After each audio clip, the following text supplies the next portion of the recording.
Jadi apabila saya berada di Kuala Lumpur untuk event Fazura tu, sebenarnya hati saya berbelah bagi. Saya tak tengok phone malam tu sebab saya takut apa-apa kemungkinan yang berlaku. Sebenarnya Abang Budi, malam tu adalah malam yang paling sukar untuk saya menjadi host. Kucing ni, dia punya tuan dia meninggal. Abang Budi akan menangis tengok kucing. Hari-hari dia akan tunggu depan pintu. Dia akan tunggu arwah datang. Sebab sekarang kan dunia social media, you nasib baik sebab diberi kebenaran kebenaran untuk guna social media. Sebab kalau I fikir pun macam duk fikir sekarang macam kerja. Soal kerja. Orang SKT bukan media sosial macam swasta. SKT mereka adalah Instagram, Twitter, TikTok. Kalau tak naik kena buang. Contohnya contohnya Muaz, dia masuk dulu 40k. Dalam masa 3 bulan you kena dah dapat 70k. Kalau tak dapat you kena buang. That's why mereka akan konten anak mereka. Macam kita orang tak ada sebenarnya. Kayu pengukur sekarang kan. Sebab sekarang pun pengarah ataupun penerbit dia akan tengok pelakon-pelakon tu banyak follower baru dapat tawaran kan. Lagi satu TikTok sekarang. Dia ada akaun TikTok? Ada. Saya punya TikTok tu follower paling ramai baby tu. Saya punya TikTok is baby punya. Kehidupan baby tu saya masuk dalam TikTok. Everyday. Mesti ramai orang tengok. Yes, everyday hantar makanan, permainan untuk baby. Ada yang nak datang rumah nak cuci dia. Baby tu is celebrity now. Secara tak sengaja.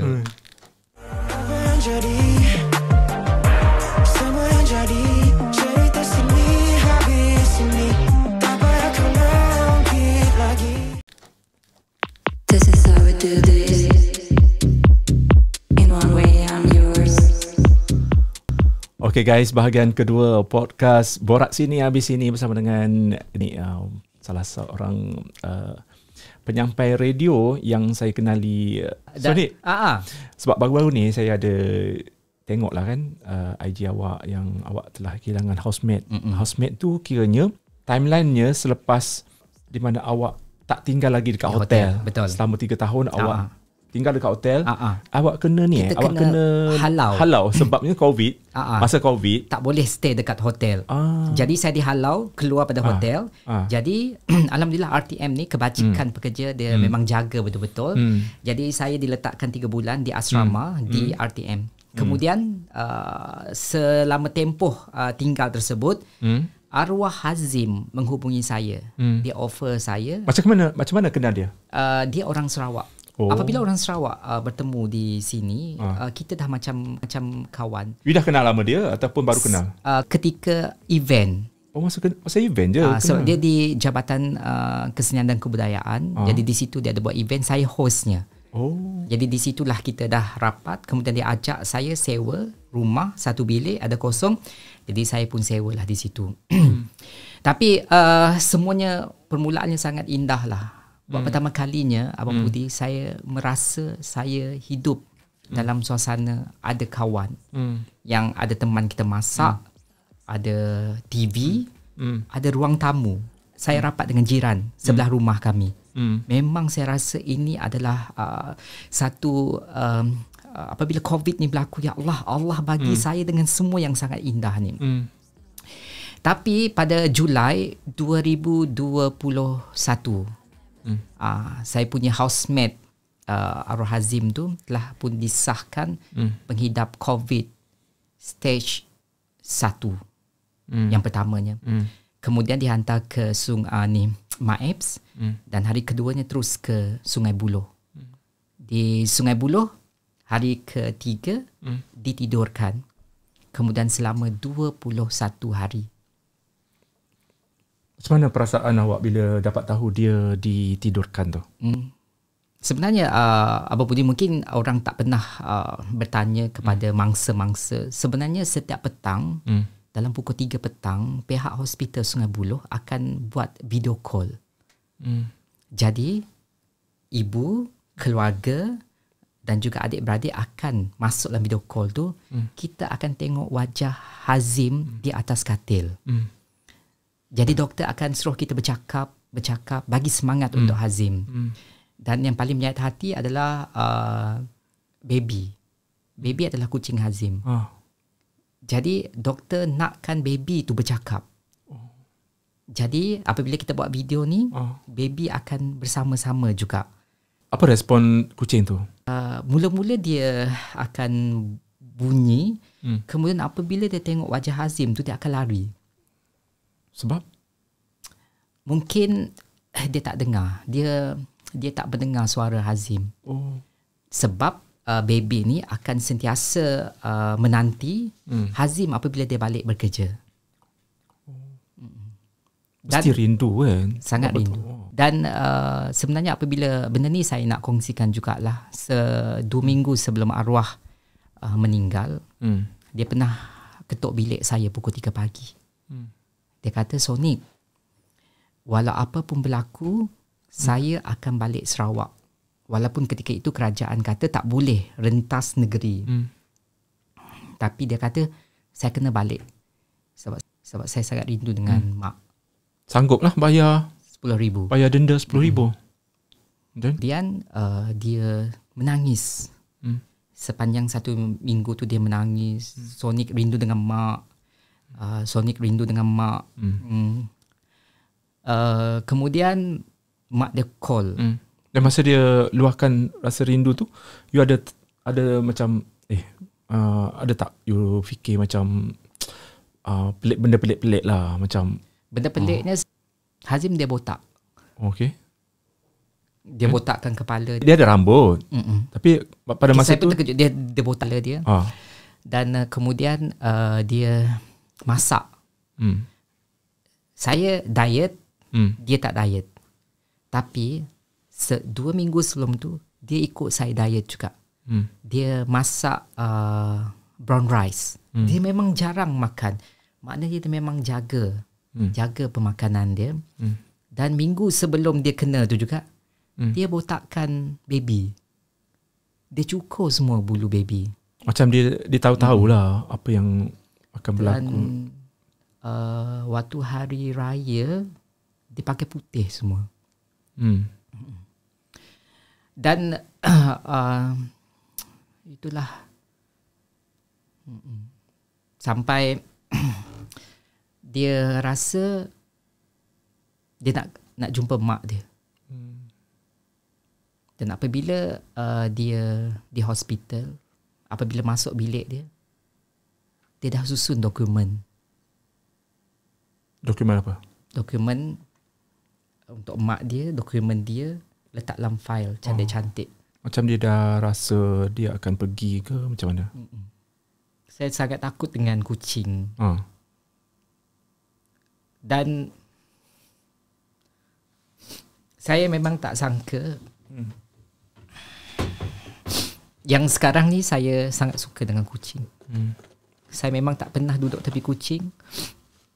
Saya memang tak akan sentuh kucing. Tapi Abang Budi, saya faham apabila kucing ni dia punya tuan dia meninggal, Abang Budi akan menangis tengok kucing. Hari-hari dia akan tunggu depan pintu. Dia akan tunggu arwah datang. Dah tu hari-hari juga dia akan berada di depan pintu arwah. Hari-hari juga dia akan sentiasa apabila ada pergerakan di rumah tu, dia akan bergerak. Dan dia anggap datang. Sampai sekarang ke? Sampai sekarang untuk makluman Abang Budi yang juga follow untuk baby tu kucing tu, sekarang ni dia hanya baring di satu sudut saja. Dia tak pergi mana-mana. Dia tak gerak. Sebab saya rasa dia pun rindu juga pada arwah Hazim. Dan sebenarnya ibu arwah Hazim pun sentiasa bertanya juga baby. Dan satu lagi cerita yang menyebabkan kita rasa macam sedih juga. Ibu dia pun sudah meninggal juga. Lepas 2 bulan Hazim meninggal. Sakit apa? Mungkin rindu dengan anak. Sebenarnya Hazim dan mak dia tak jumpa dah 2 tahun. Tapi kita bersyukur sebab jenazah dapat dikebumikan di Kuching. Sebagaimana yang dia minta sebelum tu kan, dia kata, Sebab Hazim pernah kata dia dah balik Sarawak, dia takkan datang lagi Kuala Lumpur. Waktu selepas solat dia jumpa saya. Dia bayangkan dalam 2 minggu tu, Hazim ni adalah orang yang akan menangis. Oh, dia pun dah menangis. Dia macam tahu yang dia akan pergi. Sebab dia sentiasa pesan kepada saya, Sonic, jangan lupa solat, sentiasa solat, jaga diri semua. Dia begitu. Dan satu lagi Abang Budi yang mungkin kita terlepas pandang. Sebenarnya saya dan Hazim, gambar kami hanya mungkin ada 1-2. Tak Haji nak berselfie ke? Sebab kita rasa kita akan Sentiasa jumpa. That's why apabila saya melalui benda ni, saya sentiasa ingat kepada kawan-kawan saya. Kalau kita bertemu, kita ambil gambar. That's why apabila Abang Budi tengok saya punya Instagram, saya sentiasa ambil gambar dengan kawan. Mungkin saya tak ada ke, mungkin dia tak ada. Dan sebenarnya saya ada 5 orang kawan. Kelima-lima kawan saya ni ada kehilangan semua. Dan selepas kita dibenarkan untuk bertemu, kami berlima bertemu dan kami tak bercakap, Budi. Kenapa? Sedih? Sebab ada yang kehilangan abang, kehilangan bapa, kehilangan ibu. Untuk kami 5 kawan. Jadi disebabkan faktor itulah, sekarang ni saya sangat menghargai orang yang berada di sekeliling kita. Dan sebenarnya saya juga sebab saya selepas 2 tahun Abang Budi, saya balik Sarawak. Dan baru-baru ni? Baru-baru ni saya balik Sarawak. Yalah, okey. kita pun tanyalah Sony pasal Budi ada attend event Pazura tu, di mana Sony dipasangkan dengan Kak V. Betul. Ketika itu kan.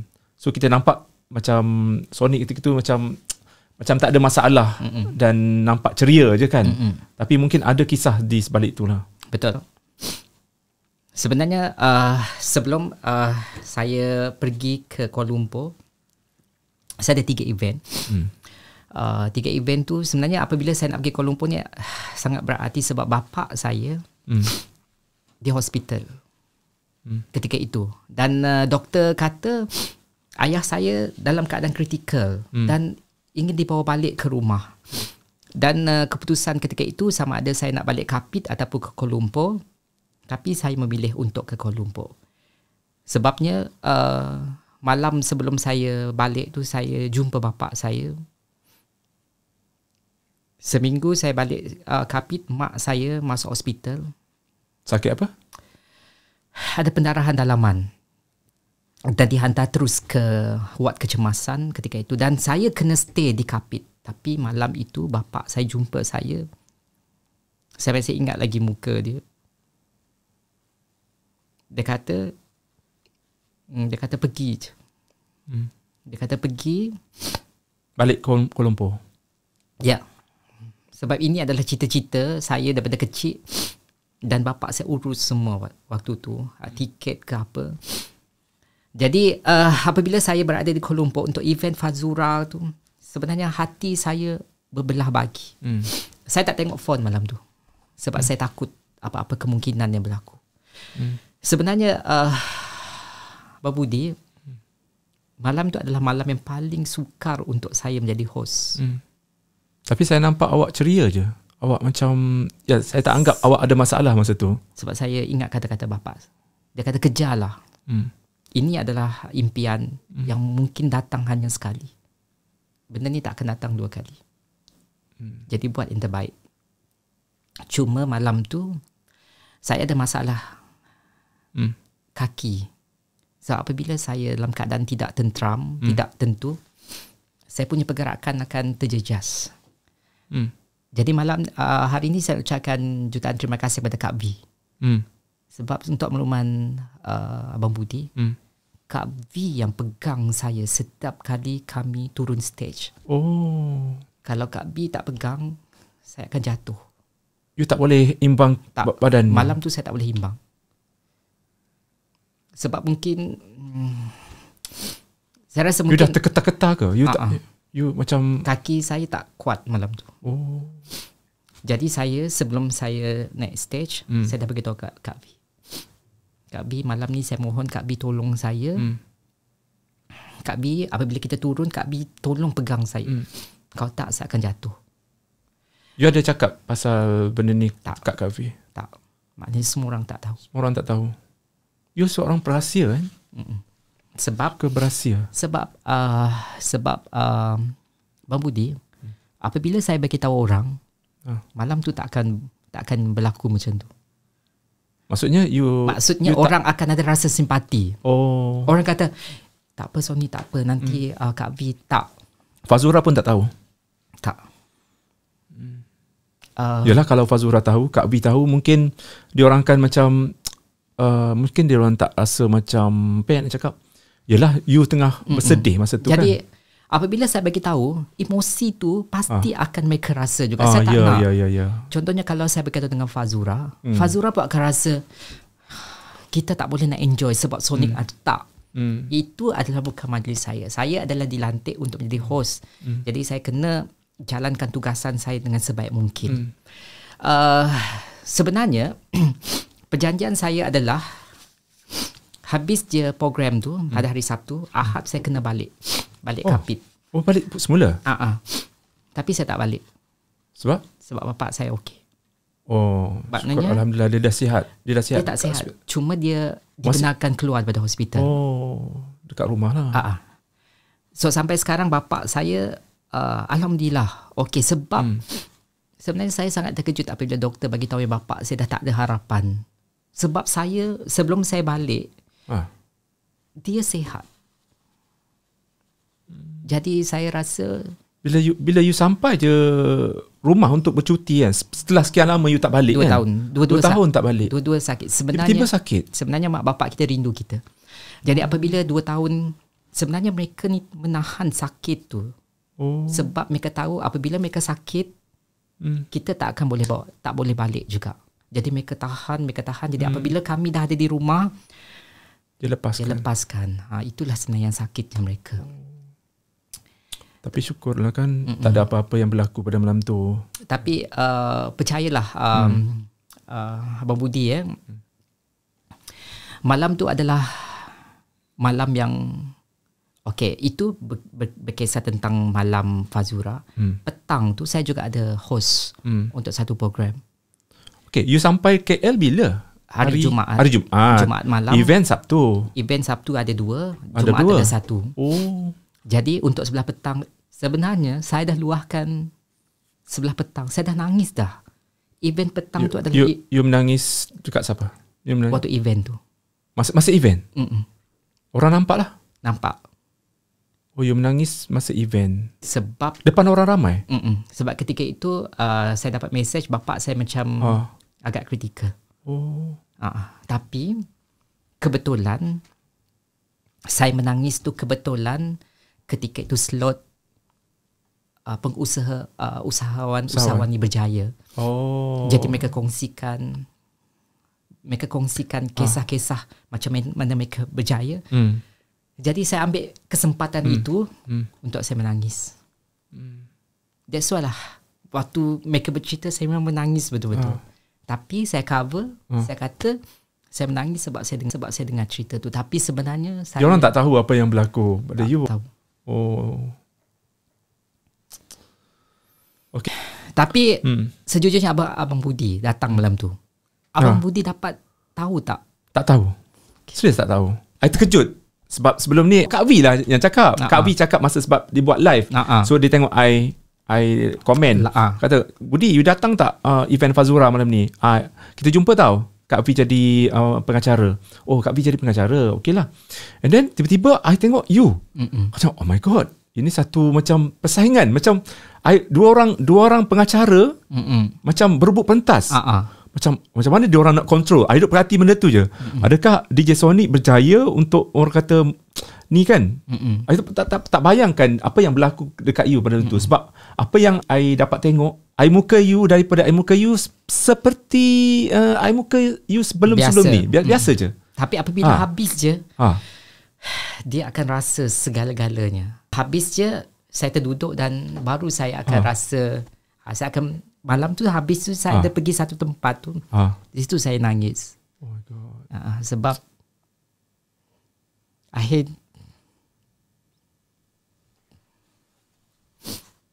sebab sepanjang 4 jam tu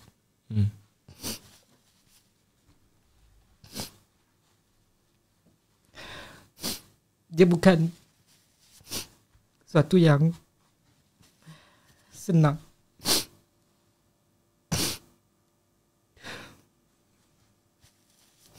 Dan apabila habis je, apabila saya buka phone, saya tak nak ada apa-apa. Tapi Alhamdulillah, apabila saya buka phone, tak ada apa. Masa you mengacara tu kan, apa yang membuatkan Sonic tak fikir langsung pasal tu? You nampak enjoy sebab macam Fazura. Sebab Fazura. Sebab waktu saya Fazura call saya untuk dapat job. Sebenarnya saya begitu Faz. Faz, saya tak layak. Sebab saya tak popular, Faz. Faz minta Faz tanya saya.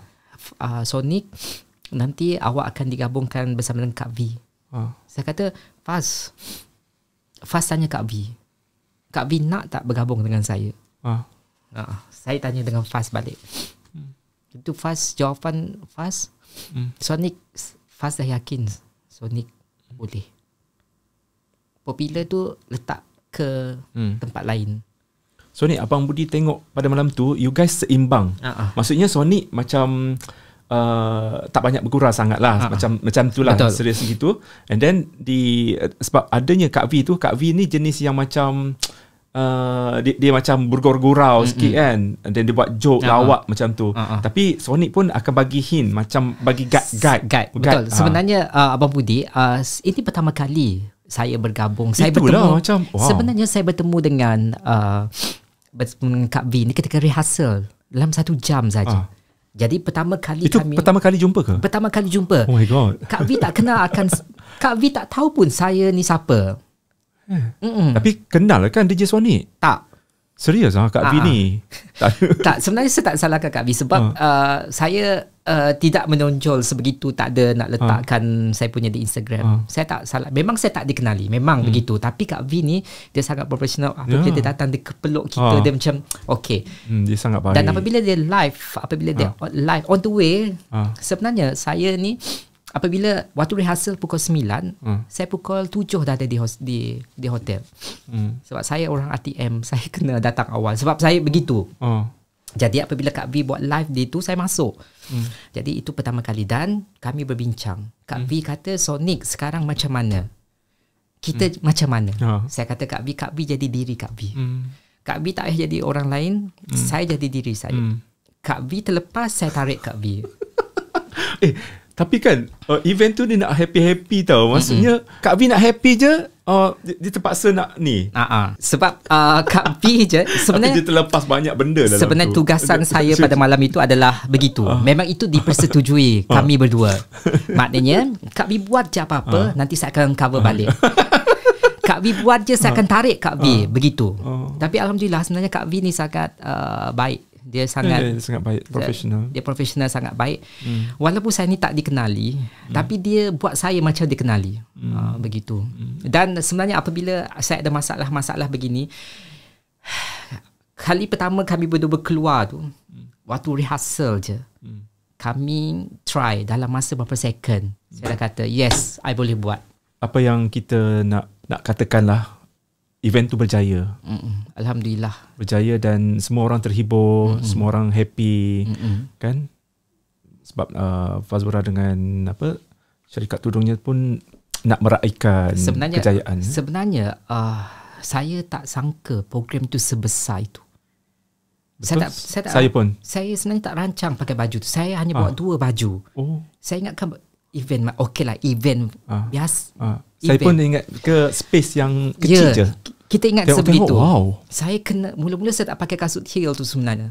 So saya rasa tapi Abang Faiz yang sarankan saya pakai untuk saya sama tinggi dengan Kak B. Jadi akhirnya apabila dah balance tu saya yakinlah sebenarnya. Dan sebenarnya kita pun tak akan tahu siapa artis yang akan perform. Semuanya adalah rahsia. Ada Anwar Zain kat situ. Ada Anwar Zain. Yang penting Datuk Jamal Abdillah, Datuk Sheila Majid, Amalina. Semuanya kelas-kelas A kita boleh dan katakan. Saya pun macam, ya Allah, pentas. Kalau Abang Budi berada di atas pentas tu, itu saya dapat rasakan ketika saya menjadi pengacara bersama dengan Datuk AC Mizal di Dataran Merdeka. Itulah situasi yang saya boleh tengok di atas pentas ketika itu. Sebenarnya saya menjadi okey pada malam tu. Saya dah buang. Sebenarnya Abang Budi, alhamdulillah saya menjadi seorang penyampai radio. Sebab saya boleh berlakon. Menjadi penyampai radio susah, nangis macam mana kita akan happy. Itu sebenarnya menyebabkan saya okey. Kalau itu terkena, contohnya kalau itu kena kepada Abang Budi, macam mana lah nak cover kan? Sebab saya dah biasa dah untuk berlakon menjadi happy, tapi hati ni tak. Yalah, dalam kehidupan kita mesti ada satu momen, satu masa yang macam tak semua hari yang akan indah. Mungkin kita akan mengalami masalah. Dan macam mana semasa kita susah tu, ada masalah tu, kita masuk konti dan kita boleh fokus dengan kerja kita. Betul, itulah itu sebenarnya itu saya respect lah dengan penyampai radio yang boleh lah. Tapi sebenarnya saya hampir juga down ketika itu, pada malam tu, Abang Budi, ketika Abang Budi perasa tak ada klip video. Klip video Fast dengan besties dia tu. Kisah-kisah itu sebenarnya yang menyebabkan saya dah terus fikir pasal parent saya. Tapi saya tarik balik sebab saya kena habiskan sebab Fast memang percaya betul-betul. Tapi kalau kita tengok itu bukan kali pertama Sonic menjadi pengacara untuk event Fast. Sebelum ni pun ada. Ada. Sebenarnya kepercayaan tu lah. Sebenarnya Fazura ni adalah insan yang akan meneliti tim dia. Siapa yang mereka nak pilih. Saya pun rasa ini pun rezeki juga yang saya dapat lah. Okay, kita nak tukar topik kita dengan kisah seram daripada DJ Sonic. Kabarnya dia dah 3 tahun menetap, menginap, bermalam di hotel. Semata-mata dia nak kata, inilah impian aku untuk orang kata tinggal di hotel. Betul. Walaupun dia dah ada rumah. Dan dia katakan rumah tu adalah untuk dia simpan baju. Saya duduk tengah bayangkan, banyaknya baju DJ Sonic ni. Tempat dia simpan kasut. Apa lagi dekat rumah tu? Sekarang masih ada lagi rumah tu? Masih ada lagi. Masih lagi. So masih lagi menjadi dah naik dah harga 1,800. Maksudnya DJ Sonic bagi sewa. Tak ada. Tinggal. Tak ada. Sekarang dah tinggal. Tak ada. Sekarang tinggal kat mana sebenarnya? Tinggal lagi dekat rumah Hazim. Saya sebab baby tak boleh keluar pada rumah tu. Jadi rumah tu rumah yang bayar je setiap bulan. Dan siapa yang duduk situ? Tak ada orang. Maknanya saya akan pergi ambil baju. Tukar baju, letak adakah baju. jarak daripada rumah tu dengan rumah tu di belakang RTM je. Oh ya ke? Apabila saya daripada RTM nak balik tu, saya singgah ambil pilih-pilih baju, letak dah cuci bagai, dah tu balik rumah. Oh, faham. Okey, berbalik dengan cerita tadi, 3 tahun menetap di hotel. Dalam kepala Abang Budi dah tak ada benda lain yang nak dibayangkan selain daripada kisah-kisah seram. Pastinya DJ Sonic nak share cerita-cerita yang dialami semasa menetap dekat hotel tu. Okey, Abang Budi bagi tahu je saya. hotel apa the best in KL? Okay. Saya nak tanya berapa hotel dah menetap kat KL? 1, 2, 3. Oh, banyak tu. Saya rasa ada 12 hotel dah saya stay. Dan hotel yang ini yang saya nak kongsikan ni. Tinggal hotel. Okey, sekejap. Hotel mana yang paling mahal sekali? Pernah duduk? Dekat KL Central. KL Central. Ada hotel di situ. Berapa sebulan? Saya bayar hari-hari. Per day? Per day. Tapi saya dah tahu dah, apabila kita nak stay hotel, kita kena beli bilik hotel tu pada hari Ahad. Sebab hari Rabu, Khamis, Jumaat, Sabtu nak hotel akan melambung. Itu strategi kita. Tak rasa rugi duit ke? Rugi. Habis tu? Itulah berbalik kepada impian yang duduk yang di waterfront tu. Itu okey, maknanya dah selesai dah. Dah selesai dah. Tak nak duduk lah. Tak, saya dah tunaikan impian tu yang saya dah bertekad selama-lama ni. Alhamdulillah dah selesai. Sebenarnya Bang Budi, ada satu ketika saya tak ada duit. Tapi semasa mana? Semasa saya duduk di hotel. Maknanya saya tengok duit dah tinggal cukup untuk 2 hari. Apabila saya tidur tu Bang Budi esok pagi saya rasa Allah tak ada duit dah ni. Tapi akan ada job akan masuk. Sebab tu saya tak putus untuk stay 3 tahun tu. Saya pun macam tak percaya. Okey, balik kepada hotel yang ada sebuah hotel. Saya stay di hotel tu 6 bulan. Ketika 6 bulan tu saya masuk hospital. Apabila saya stay di situ. Sebab? Saya sakit apa? Saya tak pernah bagi tahu dengan my family. Saya hanya bagi tahu dengan mak bapak saya hanya demam. Tapi sebenarnya saya mengidap bengkak hati. Bengkak hati. Apabila saya mengidap ini mungkin mereka dah tahulah. Tapi alhamdulillah doktor kata okey. Saya mengidap bengkak hati yang sangat teruk ketika itu. Jadi saya tak ada rumah. Jadi apabila saya hampir 2 minggu saya di hospital. Mak bapak family semua tak tahu. Ini rahsia. Hari ini saya hanya seorang je kawan saya Azrin yang sangat membantu saya ketika itu. Doktor check ke semua. Saya masuk awal-awal. Tengah malam saya terus dimasukkan ke unit rawatan rapi. Dan kemudian 2 minggu dan saya kembali balik ke hotel tu. Tapi awak kena bayar ke masa awak dekat hotel? Hospital. Hospital tak payah sebab lah. saya government. Saya hanya bayar RM1 je. Tu I mean bayaran untuk hotel tu? Itu saya kekal bayar. Kekal bayar walaupun tak duduk? Tak. Sebab ada barang saya di situ. Yelah sebab ada banyak barang. Sebab saya tak boleh nak urus sebab saya yelah, tak sakit. boleh nak bagai macam tu. Oh my God. Saya tak, sebenarnya apabila saya duduk hotel, saya tak bagi tahu pun saya ada bekerja apa. Sebab saya tak nak mereka tahu yang saya adalah penyampai radio. Melainkan hotel yang saya nak cerita ni, rupanya mereka tahu saya adalah penyampai radio.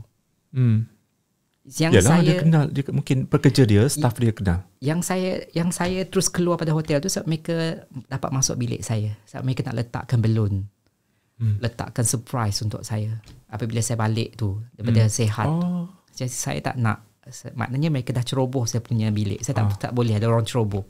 Maknanya mereka dah tahu dah. Kemudian sepanjang saya dah sihat ni, saya di hospital tu, saya tak boleh tidur di hotel tu. Sebab saya ada tengok nurse, jururawat. Dan saya fikirkan mungkin ini sebabkan saya daripada hospital. Tak. Sepanjang sebulan dah tu, setiap malam kita akan hidup bawah hospital. Saya akan hidup bawah hospital. Dan saya akan tengok je akan ada orang di situ, di lorong tu. Dan ini dengan nama Allah. Dalam hotel ataupun di luar? Dalam hotel, dalam bilik. Hotel lah, ada bilik. Kemudian kita akan dengar ada orang tarik something di luar tengah malam. Itu menyebabkan saya tak boleh tidur. Saya akan telan pil.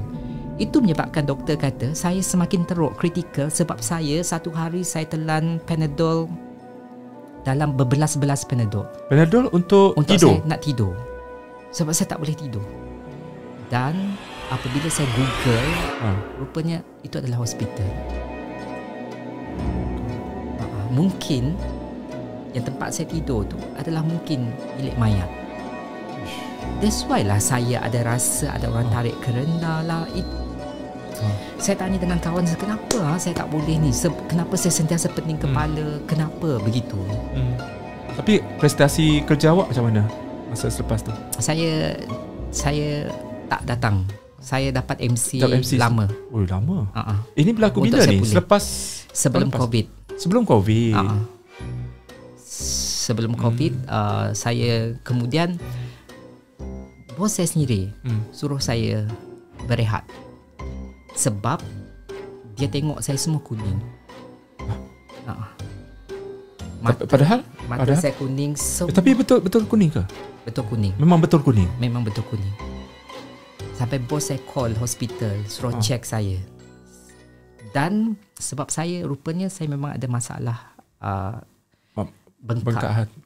Dan yang paling kritikal apabila saya kencing, air kencing saya menjadi pekat dan menjadi titik. Tapi itulah kesan daripada sakit tu Ya, sebab di hotel tu saya banyak makan ubat. Jadi lama-lama ubat tu menyebabkan saya punya hati bengkak. Sekarang dah okey? Sekarang dah saya buat treatment. Masih lagi dengan doktor. Tapi alhamdulillah okey dah. That's why saya punya skin dia macam kadang-kadang kawan saya yang nama Azrin tu tak akan check. Mata kalau mata kuning tu maknanya maksudnya? saya kena jumpa doktor. Tak boleh makan Panadol banyak sangat. Tak boleh. Itu sebenarnya saya nak bagi tahu kepada semua, doktor nasihat kita kena minum air je. Minum air kosong. Saya diberi tugasan apabila saya akan minum air, contoh air mineral, saya kena kencing banyak air mineral. Maknanya kalau saya kencing, saya kena kencing dekat air mineral tu. Selagi dia tak penuh tu, maknanya saya badan dalam tak bersih. Dan normal, ya bagi mungkin yang tak tahu, orang normal dia kena bangun tengah malam untuk kencing. Orang normal? Ya, kalau kita tak bangun, kita ada problem. Ya, I tak bangun tau. Ada problem. Maknanya kurang air ke apa. That's why yang paling sihat is apabila kita tengok mak bapak kita bangun tengah malam, itulah sihat. Itulah nasihat saya sebelum kita nak stay hotel, satu hotel tu, kita boleh Google dulu. Tapi kebanyakan hotel memang menjadi tempat dia orang sebab sebab setiap orang yang tinggal di hotel tu mungkin ada something, ada punya jaga mereka. Yelah, apa yang berlaku dekat situ lah. Contohnya bunuh diri. Betul. Kalau bunuh diri, roh dia tak tenteram kan. So mungkin dia akan kacau-kacau itu. Jadi ada cerita lain, cerita seram yang lain yang melibatkan cerita kalau di Konti. Di Konti tak. Di Konti tak ada, cuma di office. Ini dengan nama Allah ya. Saya tak percayalah benda-benda ni sebab saya rasa saya apa ni. Dan satu malam tu saya nak ambil saya punya baju dekat office. Saya memang tak pernah terfikir apabila saya masuk pukul 1, saya habis pukul 12 tengah malam. Pukul 1 saya naik office. Naiklah office tersebut. Kemudian saya buka lampu office dan saya inilah saya carilah baju-baju pub, saya ambil bajunya. Kurang dalam berapa minit bahu saya berat yang teramat. Sampai saya menangis ni. Saya pun tak tahu kenapa. Okey, baik. Dah tu saya dah balik naik taksi, stay dekat hotel. Saya tak boleh tidur. Saya pukul sampai bengkak sebab saya rasa ada something bergayut. Saya tak tahu apa yang berlaku. Dah tu saya tak boleh tidur. Rupanya saya tidur dekat ni. Saya tidur dekat dinding dan berdiri. You tak sedar? Tak. Rupanya apabila saya Google, rupanya ada orang bertenggek. Dan pada pukul 4 pagi tu saya call kawan saya, tolong bawa saya ke hospital. Saya dah kritikal. Saya memang ini dah tercabut. Macam saya dah pukul. Dah tu kawan saya hantar ayat ruqyah. Ya Allah, dengan kuasa Allah baru saya percaya. Saya pasang je ayat ruqyah tu berapa second. Ya, hilang. Tak rasa berat? Tak. Baru saya percaya. I teringat dengan kisah filem The Shutter. You tengok The Shutter. Kan The Shutter tu dia ambil gambar. Dia ambil gambar dekat cermin. Tapi memang dia dah rasa dah berat. Kita rupanya lepas dia tengok gambar yang ditangkap tu ada orang bertenggek. Sebab itulah apabila saya memang pukul, saya sepanjang malam saya pukul, saya ikat dengan towel. Masa tu you tak teringat untuk baca? Tak, sebab saya rasa benda ni macam apa ni? Mungkin saya penat. Lepas tu apabila saya tanya dengan kawan saya, kenapa kita tak boleh guring? Kita tak boleh baring. Sebab benda tu dia tak boleh baring rupanya. Dia kena bertenggek. Sebab itulah 1 jam tu saya rasa apabila saya berdiri dekat dinding tu baru saya boleh lelap mata. Cuma sakit lah. Dah tu saya Yalah dia duduk atas tu Saya minta tolong kawan saya, tolong hantar saya ke hospital. Saya dah kritikal, saya memang menangis. Saya tak pernah rasa ini saya macam tercabut. Lepas tu dia kata bagi, cuba try. Terus hilang. Memang saya minta cuti 1 hari tu. Sebab saya nak tidur betul-betul. Memang yelah, memang saya tahulah memang benda tu dah wujud dah sekarang.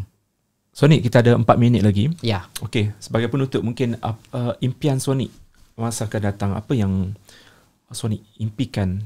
So sekarang ni impian untuk Sonic tinggal dekat hotel pun dah terlaksana. So mungkin ada dalam minda Sonic yang macam aku nak capai sesuatu kejayaan yang lebih lagi kan selepas ini. Okey, impian 2022 pembukanya bersama dengan Budi. Betul. Terharu. Kalau macam tu kita jemput selalulah. InsyaAllah. Itu impian dah tercapai. Dah satu dah tercapai bagi saya. Kita nak menimba ilmu daripada penyampai-penyampai radio. Betul. Excited nak tahu macam mana dia boleh bercakap dengan peta, tersusun. InsyaAllah satu hari nanti. Okay. Dan juga sebenarnya impian saya seterusnya adalah untuk orang kenal saya dah. 17 tahun sebenarnya saya sangat struggle sampai satu ketika kenapa saya kena buat benda ni orang masih lagi tak tahu. Apabila contoh Abang Budi apabila saya menjadi host antara dua yang ada nama dan tak ada nama. Yang tak ada nama tu saya. Apabila kita ada meeting, orang tak akan tengok saya. Orang akan, wah, awak lah idola akhirnya jadi MC kami awak. Tanpa mereka menghiraukan saya duduk di tepi tu. Saya adalah host juga. Kena mandi bunga ni. Jadi saya, itu yang menyebabkan saya nak orang tahu. Kena tambah aura ni. Ya, betul. Jom kita cari aura lah. InsyaAllah kita. Kat mana nak beli itulah, aura? Kalau ada kan senang kan. Tak payah susah kan. Dan saya nak ucapkan terima kasih lah kepada klien-klien yang sentiasa memberi kepercayaan kepada saya. Dan sebenarnya saya akan try untuk mencari lagi keunikan saya. Kalau Abang Budi nak tahu, mungkin sebenarnya saya antara penyampai ataupun host yang paling bercakap sepantas mungkin. Sebab saya tak tahu. Sebab saya, I think dalam Malaysia ni, sebab saya tak tahu. Kalau ada pertandingan, bercakap dengan pantas, awak yang pemenangnya. That's why saya nak ada pertandingan itu. Mungkin ada pertandingan itu barulah orang akan cover. Oh, DJ Sonic adalah nombor satu yang terpantas. Itu yang saya nak. That's why apabila saya pecah rekod, buat satu slot di mana you akan bercakap cepat dan pastinya Malaysia Books of Record akan cover, akan bagi pengiktirafan penyampai radio bercakap paling laju di Malaysia ataupun di dunia. Mungkin kita boleh buat dekat sini. Ya, of course boleh. Mungkin InsyaAllah kita panggil Malaysia Book of Record. Mungkin apabila benda tu dalam 1 jam je, tak lama Mungkin apabila kita bercakap, tapi tak boleh. I tak boleh cakap laju. Okey, satu lagi Abang Budi, masih ada masa lagi. Saya pernah ke udara di Sarawak FM, tak ada lagu. Lupa. 1 jam tak ada lagu. Saya bercakap sampai bos call, you nak kerja ke tak? Nak. Mana lagu? Oh, lupa. Okay, you cakap siapa dalam 1 jam? Bercakap je. Begitu saya teruja, itu adalah mungkin pertama kali saya ke udara. Saya sangat teruja. Saya banyak cerita, dengan baca SMS semua. Okay, sampai bos, hello, dia kata, ini radio apa? Mana lagu? Oh, sorry bos, lagu lupa. Okay, kita terpaksa tamatkan sesi kita. Mungkin insyaAllah kita akan berjumpa lagi di hari yang seterusnya. Seperti mana DJ Sonic kata, macam teruja untuk berada dekat podcast ni. Kita pun apatah lagi beratus-ratus kali teruja lagi sebab Jom nanti kita buat lagi InsyaAllah. You guys jangan lupa support DJ Sonic. Follow dia dekat IG. TikTok pun ada. DJ Sonic TikTok Hussein. ada kucing. Kucing. Konten kucing je. Baby. Kenapa tak ada info-info pasal you? Sebab you ada macam mereka tak boleh terima. Di TikTok mereka tak boleh terima saya. Mereka hanya boleh terima baby je. Baby je. Tapi you ada juga buat cabaran untuk ada. Di sini di situ. Apabila baby muncul baru mereka nak cuba. Alright guys, jangan lupa untuk subscribe podcast Borak Sini Habis Sini di YouTube dan juga dengarkan di Spotify. Sekian saja podcast kali ini. Kita jumpa lagi di lain masa. Bye bye. Assalamualaikum. Bye. This is